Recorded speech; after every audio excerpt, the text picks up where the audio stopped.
كل سنة وانتم طيبين. بما ان الشتاء خلاص على الابواب هنبتدي نجهز بقى نعمل الحاجات الحلوة للشتاء. ومفيش احلى من ام علي بتدفي في الشتاء. بصراحة بعملها صيف وشتاء من كتر ما هي حلوة قوي. ام علي انا عاملاها معاكم قبل كده 3 او 4 مرات على القناة، من كتر ما هي وصفة سهلة جدا طعمها حلو قوي. هعملها النهاردة معاكم بالرقاق، طعمها في منتهى الجمال وفيها تفاصيل كده هتطلعها لكم احلى كمان من اللي بنعملها بالملفيه او ام علي الجاهزه. بس اتفرجوا على الفيديو الاخر وما تفوتوش منه حاجه. هنسمي الله على طول. واول حاجه هنكسر ام علي كده، بس وانتي بتكسري ام علي ما تنسيش تدوسي على زرار اللايك والاشتراك في القناه وكومنت حلو زيك.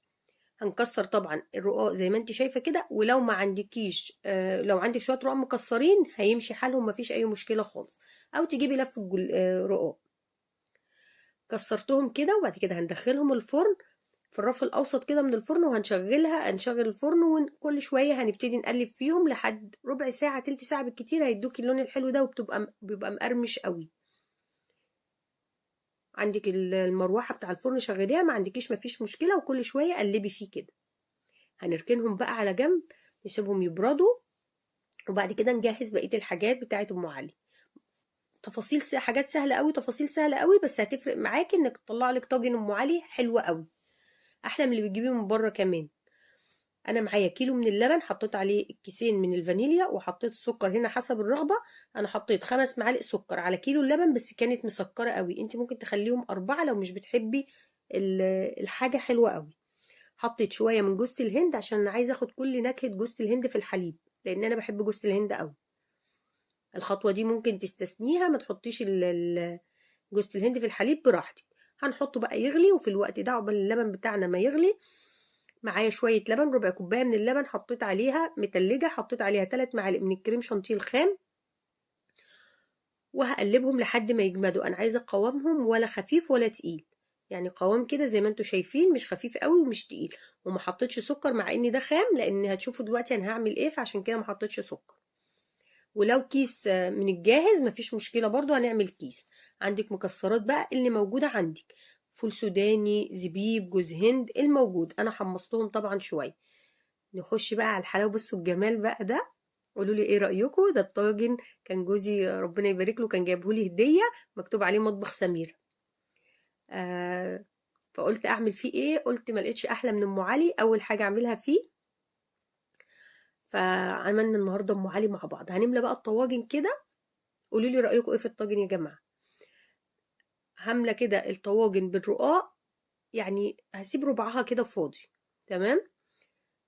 هحط بقى تاني زبيب عشان جوزة الهند، عشان كده قلت لكم لو مش عايزين تحطوا في الحليب ما تحطوش، بس انا بحب نكهه جوزة الهند في ام علي، فعشان كده مزوده.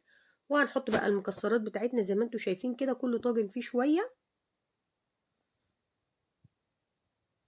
اي مكسرات عندكم، يعني لو فول سوداني وزبيب بس، او زبيب وجوزة الهند بس، اي حاجه اللي موجود عندكم حطوه. هنا بقى اللي هيخلي لك طعم الطاجن في حته تانية خالص ومختلف، ومش هتعرفي انك بتاكلي رقاق، حته السمنه البلدي اللي حطيناها دي. حطيت لكل طاجن ربع معلقه كده او نص معلقه على وش الطاجن، لان ده رقاق الملفيه بيبقى معمول بزبده، فلازم نحط حته السمنه دي او او حته زبده صغيره.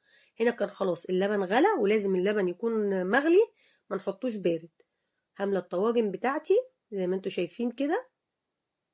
وهنا كان فاض بقى معايا شويه لبن، طبعا محطوط عليهم سكر، محطوط عليهم جوز الهند وفانيليا، فايه عملت بيهم الطاجن الصغنون اللي انتوا شفتوه ده. وهجيب الكريمه اللي احنا ضربناها مع بعض، وممكن تحطوا قشطه لو انتوا حابين تحطوا قشطه، بس انا بحب الكريمه اكتر من القشطه، بتبقى خفيفه شويه، بتدي الوش اللي انا عايزاه وفي نفس الوقت بتبقى خفيفه. هنحطها كلها كده واحطها بقى في صينيه عشان احط الطاجن بتاعي يبقى مرتاح على لان انا احطه تحت الشوايه. حطيتهم في صينيه، واللي انا برشه ده بقى رشه سكر عشان تكرمل لي الوش بسرعه، عشان كده ما حطيتش في الكريمه سكر. هحطها تحت الشوايه بس، لان انا مش محتاجه منها حاجه، انا عايزه يبقى فيها حليب، الحليب بتاعها ما ينشفش. وبتطلع بعد 3 دقايق بالمنظر اللي انتوا شايفينه ده. طعمها بقى في منتهى الجمال. ولما بتبرد كمان، يعني اللي ساب الطاجن بتاعه بارد وكاله بارد قال تحفه، احلى من ام علي اللي معموله بالملفيه. جربوا الطريقه دي هتعجبكم قوي. واللبن بقى وهو سخن كده، بصوا الطاجن ده وهو سخن عامل ازاي، وبصوا اللبن